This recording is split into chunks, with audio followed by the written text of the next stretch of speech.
Efésios capítulo 2, do 1 ao 10, diz assim: Ele vos deu vida, estando vós mortos nos vossos delitos e pecados, nos quais andastes outrora, segundo o curso deste mundo, segundo o príncipe da potestade do ar, do espírito que agora atua nos filhos da desobediência, entre os quais também todos nós andamos outrora, segundo as inclinações da nossa carne, fazendo a vontade da carne e dos pensamentos, e éramos, por natureza, filhos da ira, como também os demais. Mas Deus, sendo rico em misericórdia, por causa do grande amor com que nos amou, e estando nós mortos em nossos delitos, nos deu vida, juntamente com Cristo.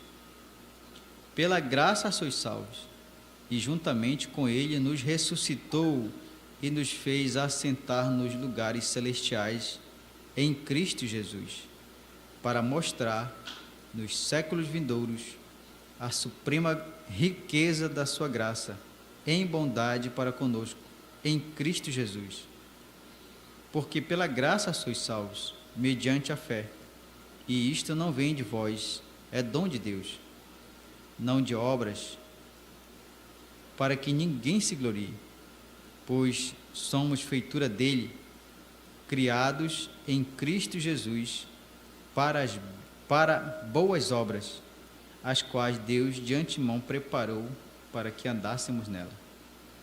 Vamos orar. Santo Deus, obrigado, Senhor, porque Tu és um Deus rico em misericórdia e com grande amor com que nos amou, o Senhor nos salvou, como está escrito aqui. Estávamos mortos e o Senhor nos deu vida, e essa vida é abundante, Senhor Deus, são vida eterna, é vida eterna. Certamente a Tua promessa se cumpriu em nós.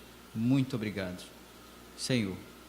Nos ensina através do Teu servo a Tua palavra, que nós possamos sair daqui fortalecidos e animados, Senhor Deus, para proclamar através de nosso testemunho o que Deus fez com nós, o quanto Ele nos ama e o quanto ama também aqueles que ainda estão mortos, e também que morreu quando éramos ainda ímpios.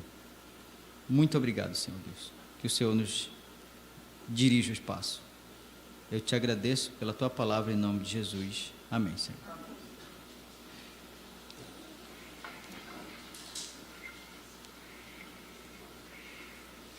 Pastor Paulo trará a mensagem.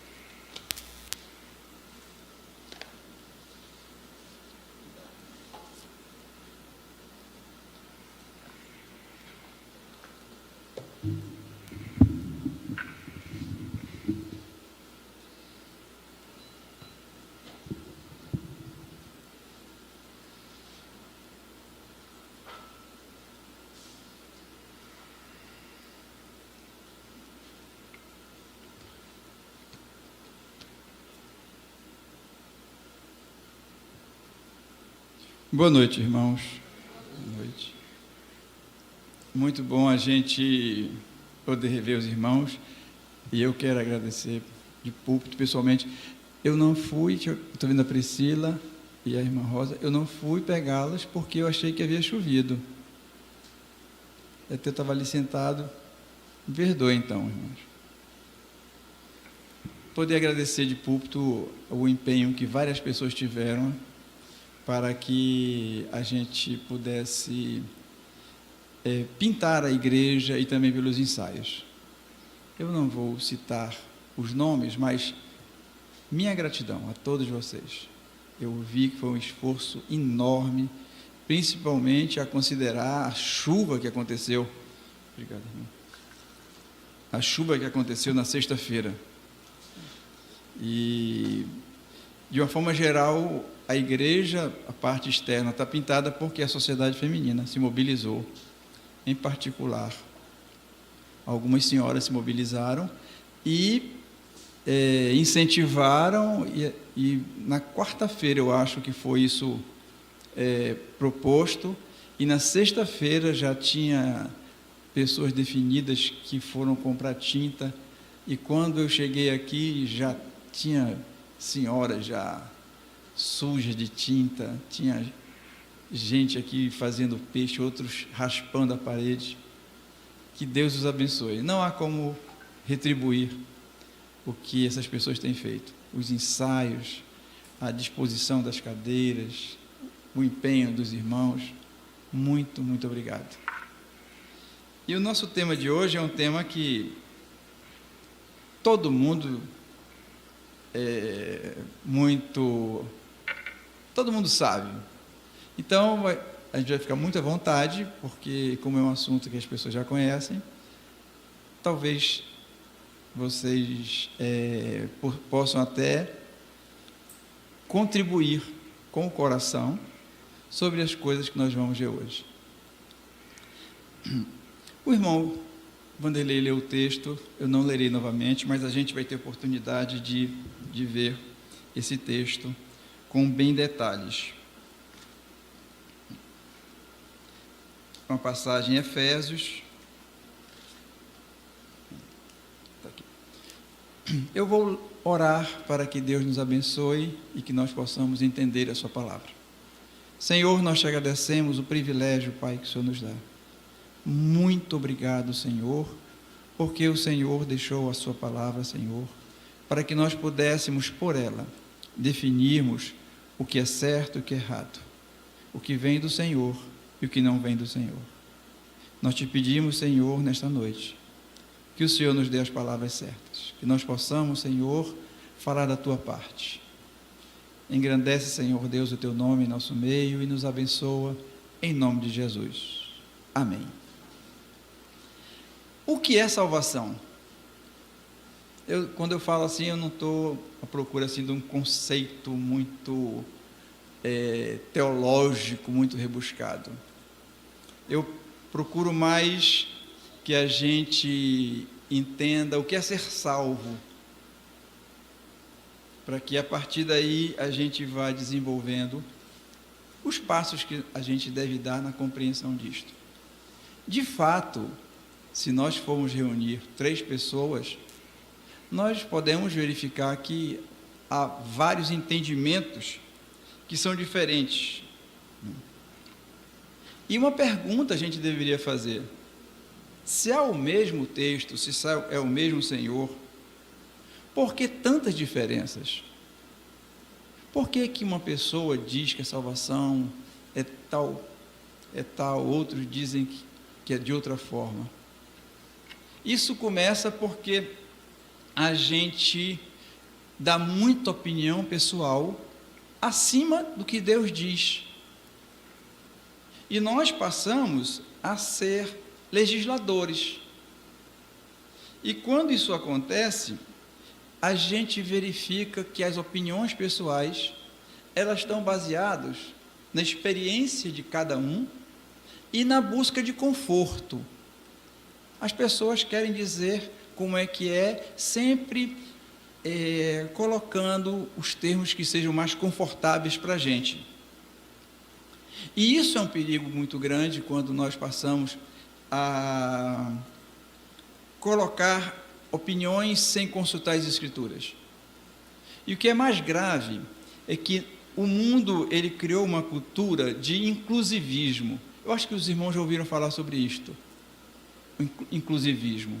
Inclusivismo todas as pessoas cabem. Não importa quem você é, você cabe na solução que eu tenho. Então, o inclusivismo é como se fosse uma forma de pensar onde se aboliu completamente a palavra de Deus, onde cada um tem o direito de ser o que é, independente de Deus. Então, o inclusivismo, ele é uma cultura do nosso tempo, onde é completamente proibido você dizer que alguém está errado. O inclusivismo, ele exige que eu esteja certo e que você esteja certo, mesmo que nós diverjamos. Porque se apelidou a verdade de que cada um tem a sua. Isto não está de acordo com o que Deus diz. Então, este inclusivismo, ele entrou na igreja. Ele passou a fazer parte de uma cultura da igreja. E as pessoas passaram a dar opinião o que era salvação. A salvação é conviver na igreja. Você pode chegar na igreja com a vida que você tiver, do jeito que você era, você entra na igreja, é salvo. Porque não se permite mais que as pessoas sejam reprovadas nos seus comportamentos, nos seus pensamentos. E tem pessoas que acreditam até que a bondade pessoal delas é suficiente para ser salvo. Então, uns entram na igreja e outros são bondosos. E as suas vidas continuam do mesmo jeito. E todos vão entender, tanto este quanto este, que aquilo é salvação. E na realidade, o que a gente sabe é que o indivíduo, todos nós, somos pecadores, mesmo que nós sejamos remidos, nós somos pressionados para buscar os prazeres do mundo. A nossa carne gosta dos prazeres do mundo. A ideia de que Deus, ao nos converter, nos aboliu da carne, dos nossos desejos, dos nossos sentimentos, não é da Bíblia. Paulo, em Romanos 7, ele diz: o bem que eu quero, esse eu não faço. Mas o mal que eu rejeito, esse eu faço. E quem está falando ali é um homem, o maior escritor da história humana, e o homem que teve mais intimidade com Deus que nós temos conhecimento. E o que é mais grandioso em Paulo é que ele não conheceu Jesus Cristo na carne. Ele conhece Jesus Cristo ressurreto. Então, as experiências que Paulo teve, como ele diz, ele não sabe se foi no corpo ou se foi fora do corpo. Mas ele conheceu um homem que esteve no terceiro céu. E que ele viu coisas que são impossíveis de serem descritas. Este homem diz para a gente que a nossa carne continua desejando o que o mundo oferece. E o que acontece é que o mundo não tem essa percepção. Os indivíduos que não conhecem o Senhor, eles continuam no mundo e para o mundo. Mas surgiu uma força religiosa que faz com que essas pessoas sejam incluídas na igreja. O inclusivismo coloca que as pessoas, essas pessoas que são do mundo, continuam no mundo, sejam parte da igreja. Quando eu falo da igreja local. E as igrejas perceberam que havia então uma nova mente no mundo, uma nova mentalidade no mundo, que essa mentalidade do mundo, ela queria os prazeres do mundo e a amizade com Deus. Mesmo que Tiago diga que aquele que é amigo do mundo se faz inimigo de Deus, mas as igrejas perceberam isto. Elas perceberam e ofereceram então uma salvação, onde você pode desfrutar dos prazeres do mundo e você pode ter um Deus particular. Um Deus, como diz Aníbal, que é a sua cara. Então, a igreja foi e facilitou o acesso. Ela ofereceu: vem para cá, que eu te ofereço um céu de brincadeira e que tu me ofereces uma fé de brincadeira. Tu continuas no mundo e eu continuo te enganando. E este é o cenário que se construiu, onde as pessoas passaram a se incluir em grupos religiosos, mas vinculadas aos seus pecados no mundo. Se mantiveram no mundo normalmente e elas passaram a ter um Deus de fim de semana. Um novo evangelho, onde Deus e o mundo se submeteram ao pecador. E o que acontece de mais grave é que a cada período esse evangelho é renovado. Eles vão oferecendo mais coisas. Se os irmãos lembrarem, há muitos anos atrás, começou a ter aqui em Manaus, não foi só em Manaus, não.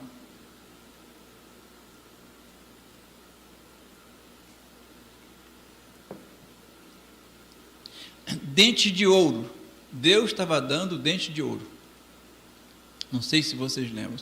Talvez a maioria daqui fosse criança ainda. A senhora lembra, né, irmão Nilson? Dente de ouro. A pessoa chegava lá naquela reunião, e daqui a pouco ela aparecia e mostrava um dente de ouro que ela não tinha, que Deus tinha dado. A coisa é tão absurda que Deus estava dando prótese, não dente natural, mas uma prótese Deus estava dando.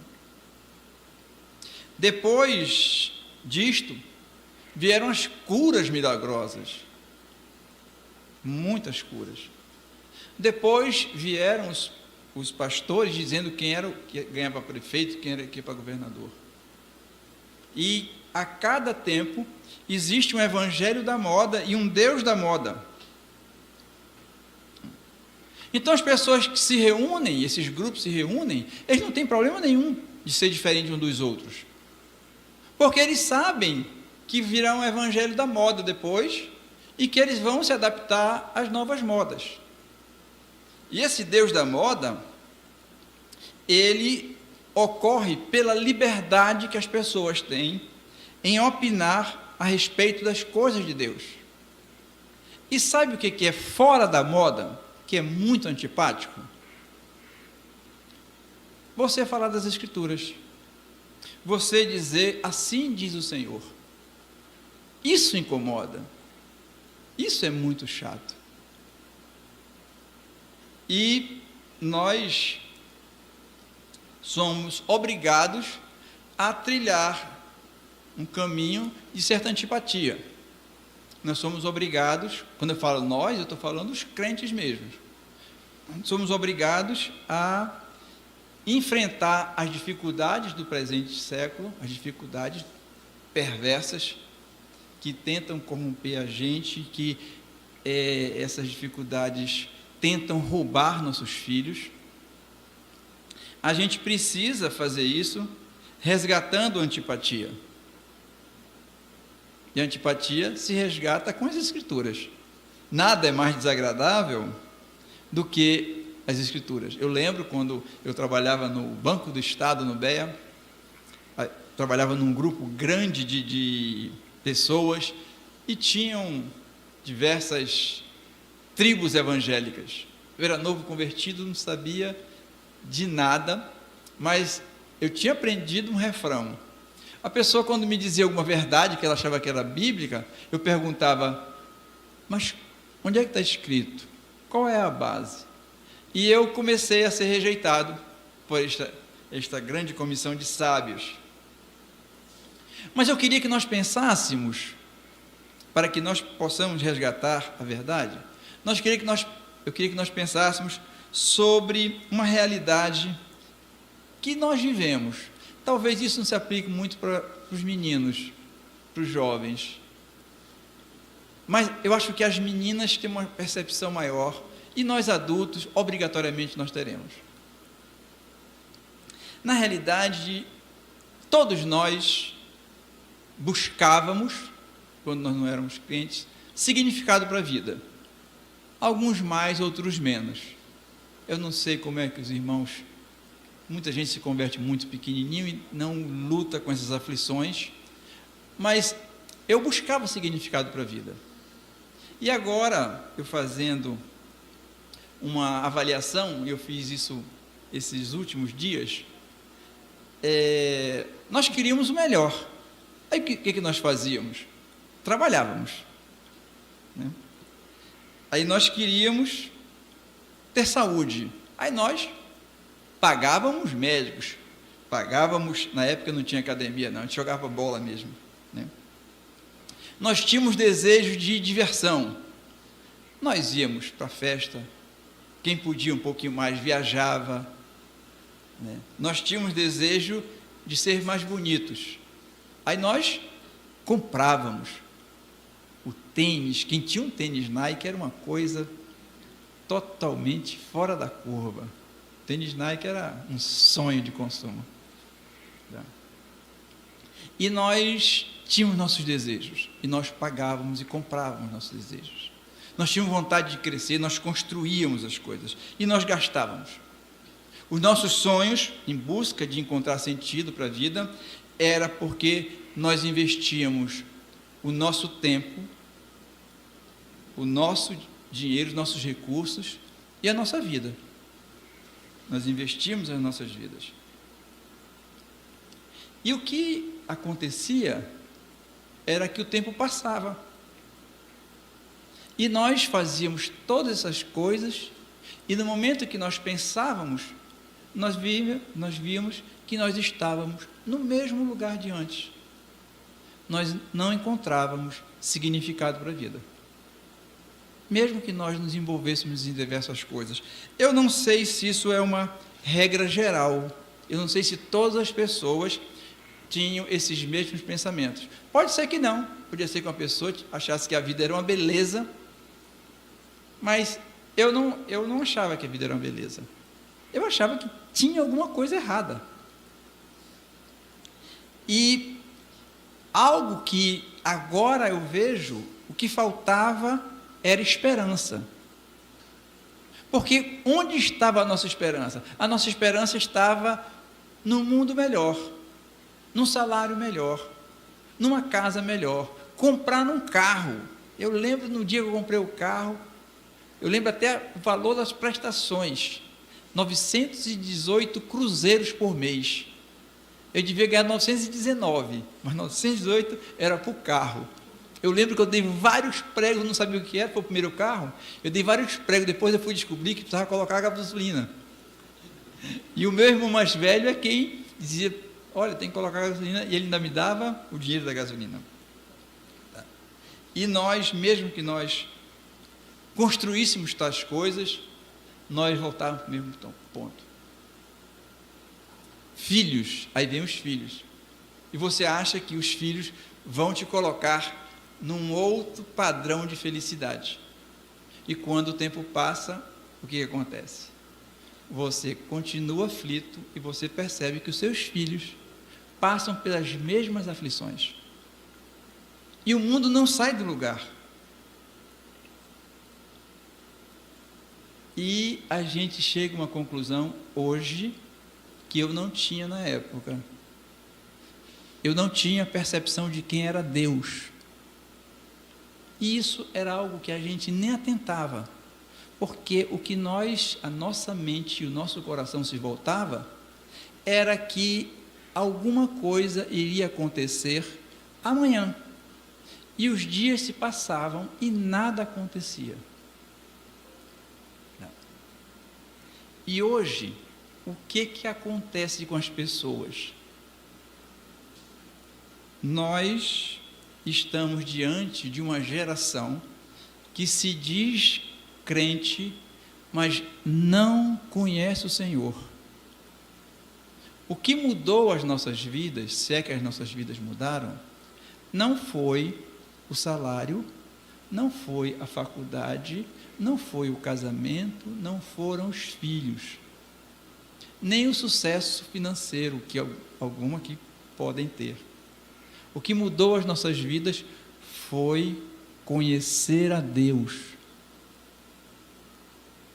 Nós discutíamos a respeito de um Deus que nós não conhecíamos.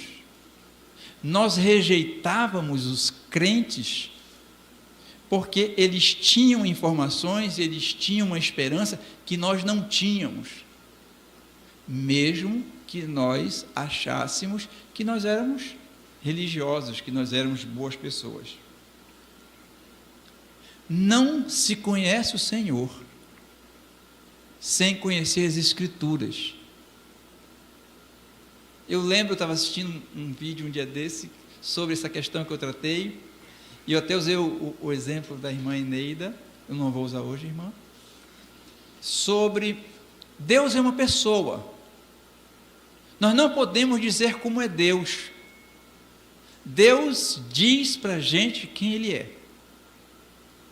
Nós não podemos criar um conceito das pessoas, porque nós estaríamos sendo desonestos. Nós precisamos saber que as pessoas digam quem são. Assim eu conheço. E o que mudou as nossas vidas foi conhecer a Deus. Foi conhecer os seus planos. Onde nós estamos nos planos de Deus? Isso é uma pergunta seríssima.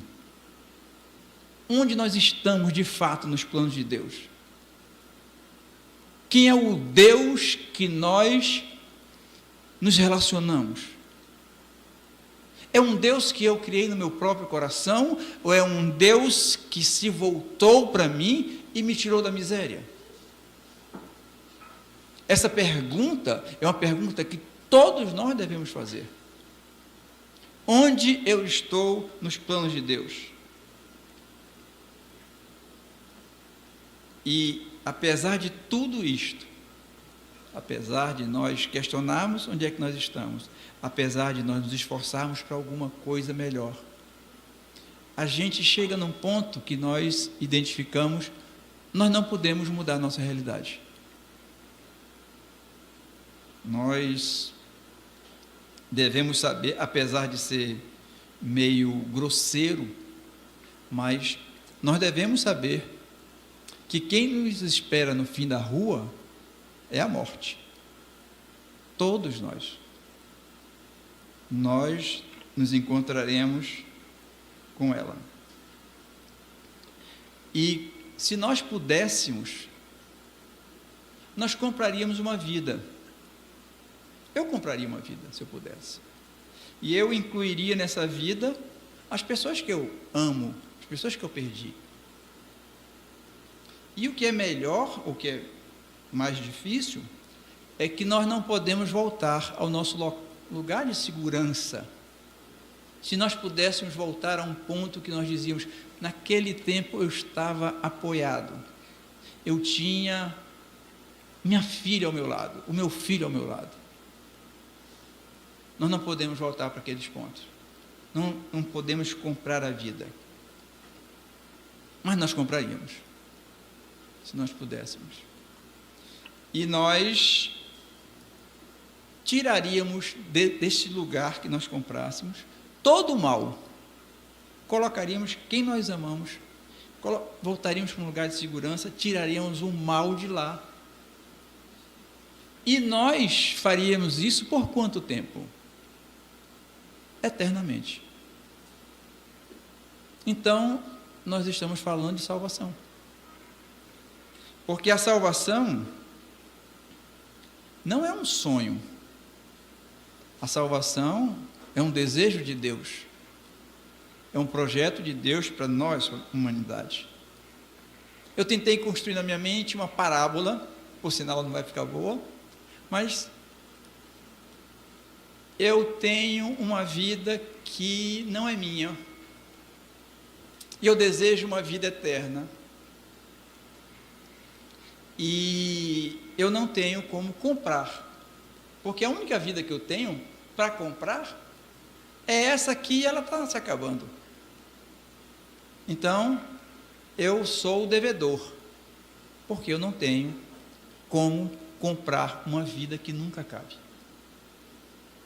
Mas eu sei que existe um Deus que Ele tem infinitas vidas e que é melhor.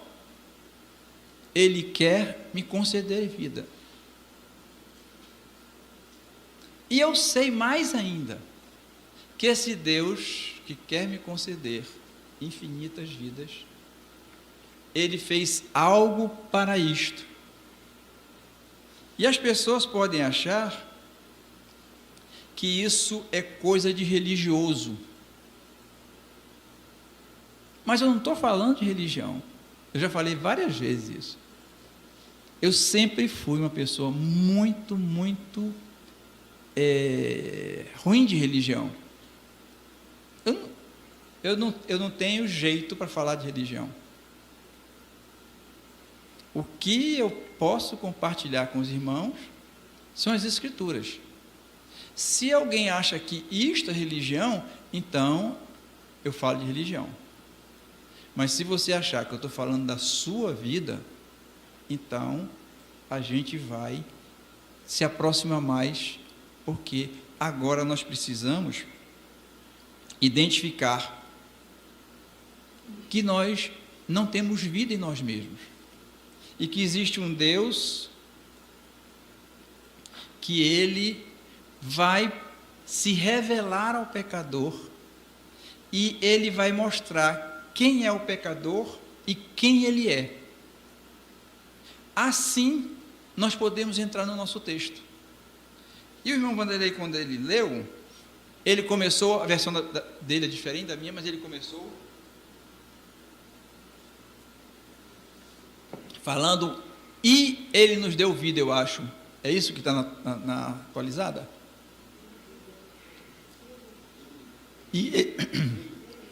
Qual é a primeira palavrinha que tem? Ele é, não tem e ele não, né? Tá. Na corrigida e nos originais, tem uma palavrinha bem pequenininha, que é i. Então, ele começa assim, e vos vivificou. Na atualizada não está assim, né? Na corrigida está. No original está. A palavra é gar. G-A-R.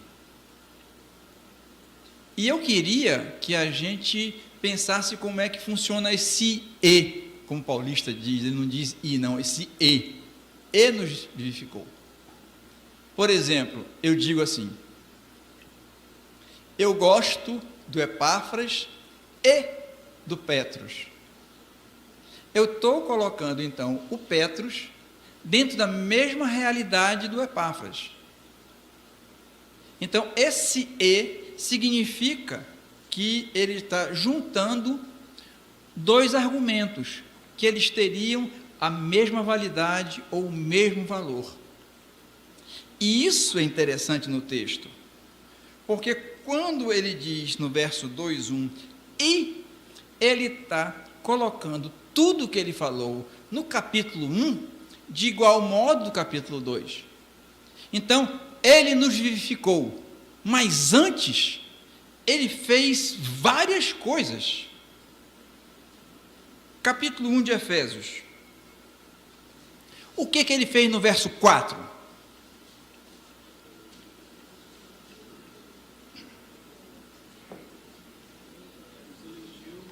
Nos elegeu. E o que ele fez no verso 5? Então, Deus fez coisas nele antes de fazer em nós. A nossa salvação não é um ato fortuito de Deus e que ele olhou para alguém e disse, hoje eu vou salvar esse. Não. Na eternidade passada, um tempo que nós não entendemos, Deus escolheu um grupo de pessoas e ele estabeleceu que essas pessoas ele se revelaria. Então, ele fez coisas nele antes de fazer em nós. E no verso 9,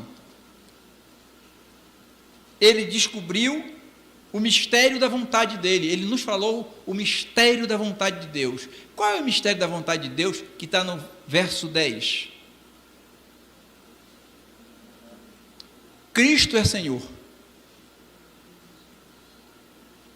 Então, Deus, muito antes de salvar o pecador, ele estabeleceu um plano onde ele, Deus, escolheu pessoas e ele sacrificou o seu próprio filho para salvar pessoas.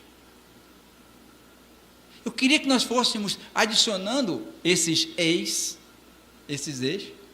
no nosso entendimento do que ele nos vivificou. E no verso 13, ele diz o quê? O que Deus fez no verso 13? nos selou. Não é isso? Nos selou. O que seria selar? Essa juventude não sabe o que é selo mais.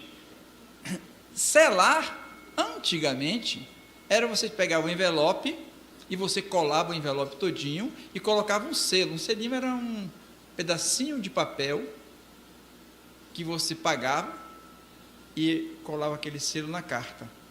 Então, você tinha uma carta dentro do envelope e esse envelope estava lacrado com o selo. Aquilo ninguém podia abrir. Ninguém podia abrir, porque aquilo era um roubo, abrir aquilo. E algo que é interessante é que quando Deus diz que o Espírito Santo nos selou, Ele garante que nós somos agora propriedade deles, que nós temos um destino certo, que nós somos invioláveis. E quem é que é o selo disto? O próprio Deus. Adicionem ao nosso e vivificou. E depois, no 18, ele fez algo em nós que nós nem sabíamos como era. Ele iluminou os nossos corações, iluminou as nossas mentes, de forma que nós pudéssemos entender que Jesus é o Senhor do universo, no verso 20. Então, todas essas coisas Deus fez com a mesma grandeza, com o mesmo poder que Ele nos vivificou. E se Ele nos vivificou, é porque nós estávamos mortos. E o texto diz como nós estávamos mortos. Ele diz que nós estávamos mortos em algumas ofensas e pecados. Eu não sei se todos delitos. Então, onde eu falar ofensa, são delitos. Delitos são transgressões. Ofensas, o caráter, a ideia mesmo da ofensa é que você cometeu uma ofensa contra o juiz. Então, você fez uma transgressão. Você é pecador. Então, se ele diz que nós estamos mortos em ofensas e pecados, ele afirma que tanto os nossos pensamentos quanto os nossos atos eram atos de oposição a Deus. E o que é mais perigoso no mundo que nós vivemos é que as pessoas que não são crentes acham que não são inimigas de Deus. A Bíblia diz claramente: quem não é comigo é contra mim. Não existe uma área de sombra entre Deus e o pecador. O que existe entre Deus e o pecador são inimizades, são transgressões. E no verso 2, ele vai dizer: em que noutro tempo andastes. O apóstolo Paulo, ele fala sobre nós. E ele diz como nós andávamos antes. E ele começa dizendo que nós éramos escravos, né? De quem? Do mundo. E ele vai dizer algo que as pessoas não acreditam. Quem não é crente é servo de quem, segundo o texto? Ele diz do Espírito que agora opera nos filhos da desobediência. Então ele diz que as pessoas que não são crentes são espiritualmente vinculadas a este Espírito que a gente sabe quem é, mas eu acredito que mais para frente vamos tratar melhor. Tá? Então, ele diz que a morte é andar segundo o mundo e andar segundo Satanás. Ninguém vai dizer que não é crente: eu sou filho de Satanás. Ninguém diz isto. Mas Deus diz. Jesus Cristo, quando estava discutindo com aqueles religiosos, homens que conheciam as Escrituras, que simulavam ser crentes. João 8, ele diz: vós sois filhos do diabo e quereis satisfazer a vontade de vosso pai.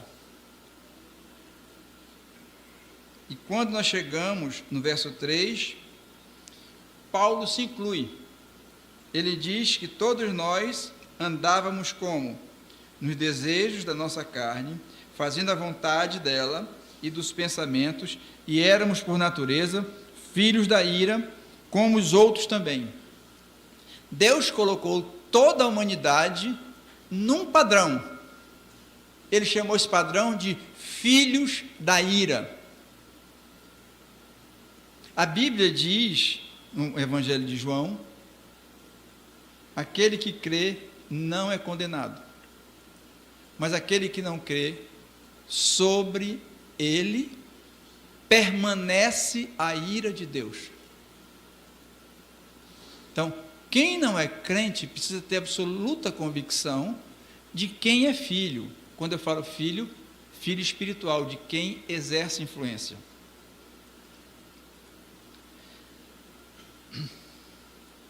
E no verso 4,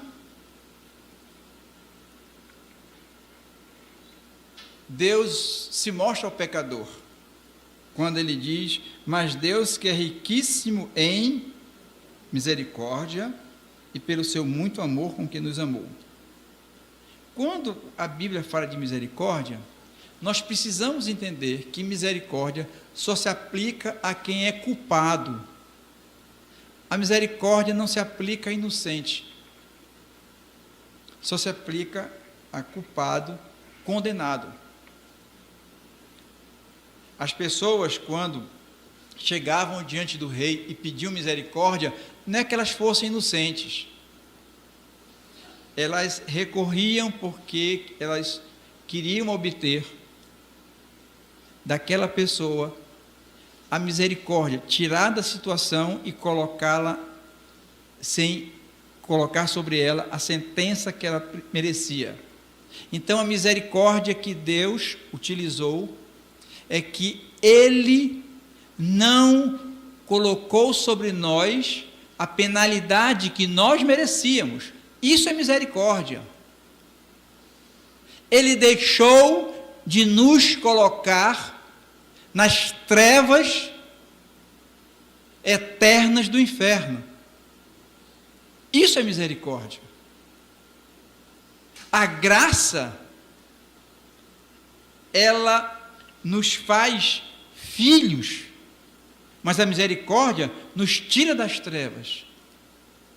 Então, a misericórdia é não punir com aquilo que eu merecia. Misericórdia. Graça é me dar aquilo que eu não merecia. Vou falar de novo, que parece que enrolou. A misericórdia é não me punir com aquilo que eu merecia. Misericórdia. A graça é me dar aquilo que eu não merecia. E Deus diz, querendo mostrar a misericórdia dele, nos vivificou. E ele diz mais, porque ele muito nos amou. Para quem não é crente, jamais entenderá o que é amor. Você só vai saber o que é amor no dia que Deus te salvar. Nós amamos os nossos filhos, nossas esposas, as esposas, os maridos, os filhos, mais ou menos as mães e os pais. Não, os filhos amam os pais. Eles são meio perturbadinhos, mas eles amam os pais. Mas nós só vamos entender o que é amor quando nós nos convertemos. Porque nós passamos a entender que existe uma motivação que Deus colocou em nossos corações e que essa motivação, ela tenta produzir o bem às pessoas que nós amamos.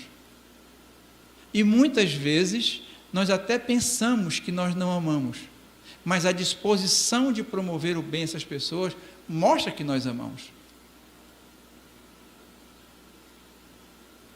Eu acho que uma síntese maior de amor é dos pais para os filhos. Mas quando nós somos convertidos, quando Deus nos converte, nós entramos numa outra dimensão de amor. Uma outra dimensão de amor para com os filhos, amor para com o marido, para com as esposas, para com os irmãos. E isso a Bíblia diz, no verso 3, que Deus, que é riquíssimo em misericórdia, pelo seu muito amor, e no verso 5 ele novamente repete, porque nós ainda estávamos mortos em nossas ofensas e pecados, ele nos vivificou, e ele vai falar de graça. Pela graça sois salvos. Irmãos, qual é a necessidade que ele tinha de repetir o verso 5, que ele nos vivificou, igual 1? Por que ele falou isso? Verso 1, vos vivificou. No verso 5, vos vivificou. Para que não haja dúvida do que Deus faz com aqueles que Ele ama. Nós não podemos considerar que a salvação é uma linguagem religiosa, que é uma coisa de religião. A salvação fala das nossas vidas, a salvação fala do nosso futuro eterno. E aqui ele vai no verso 7, ele vai dizer por que ele foi misericordioso, e por que ele foi amoroso, e por que ele foi gracioso, para mostrar nos séculos vindouros a bondade dele, a riqueza dele. Ele nos salva para mostrar quão bom Deus é. E estes séculos vindouros, eu fiquei pensando, seria quanto tempo? Será que ele está falando a história que eu, no meu tempo da minha vida, eu farei isto e depois continuará com essa geração do Epáfras, depois com os filhos do Epáfras? Eu fiquei pensando, será que ele falou assim? Ou ele falou que nós somos as testemunhas da graça, da misericórdia e do amor eternamente?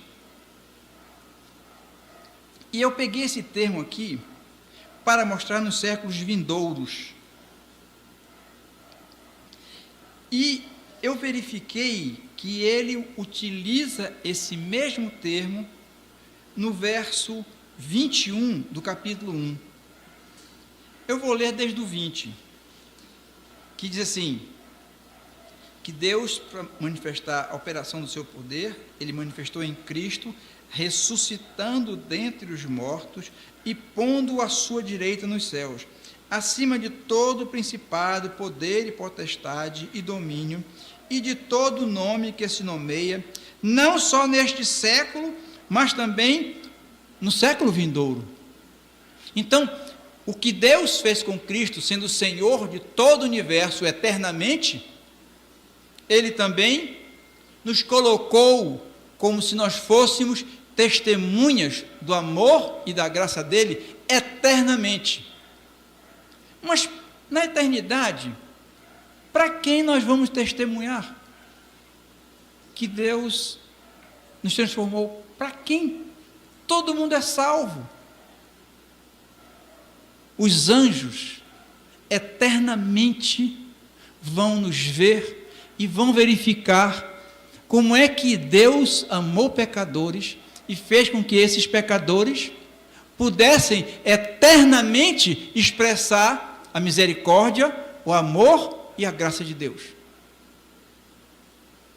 Então, nós fomos conquistados por Deus, que Ele nos tirou do pecado e nos vivificou, e nós somos testemunhas do amor e da graça de Deus eternamente, e já começou.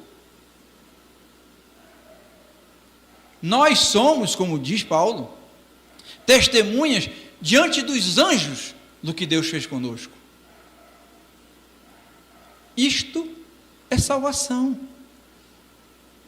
Não só para a gente viver neste presente momento, já testificando de Deus, mas eternamente.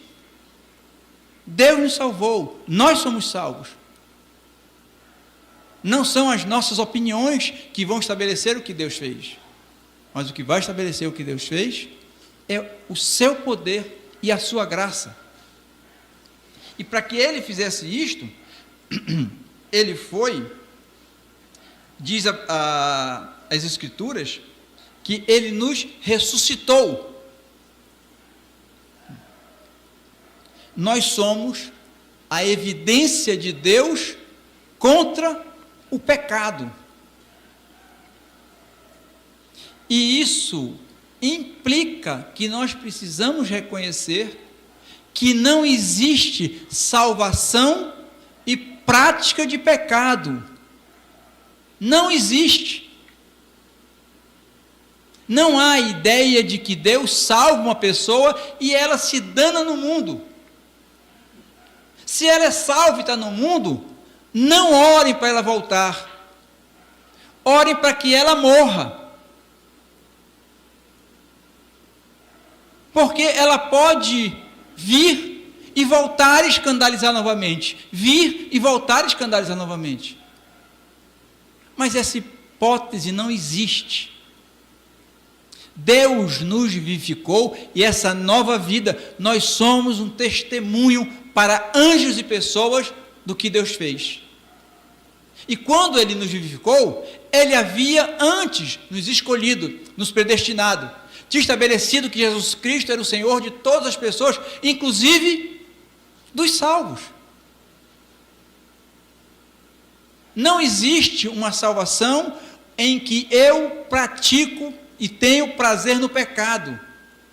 Pecar todos nós, lamentavelmente, fazemos isto. Seja de coração, seja de atitude, seja de conversas, todos nós pecamos. Mas nós não temos prazer no pecado. Ele nos tirou deste mundo. Jesus Cristo, quando se referia aos crentes, ele diz: vós não sois do mundo, eu do mundo vos tirei.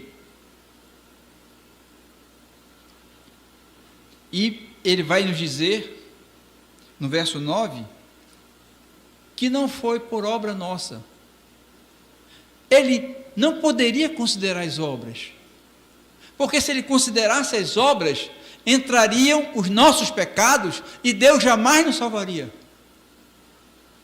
Ele tinha que nos salvar por sua misericórdia, por sua graça e pelo amor que ele teve a pecadores miseráveis.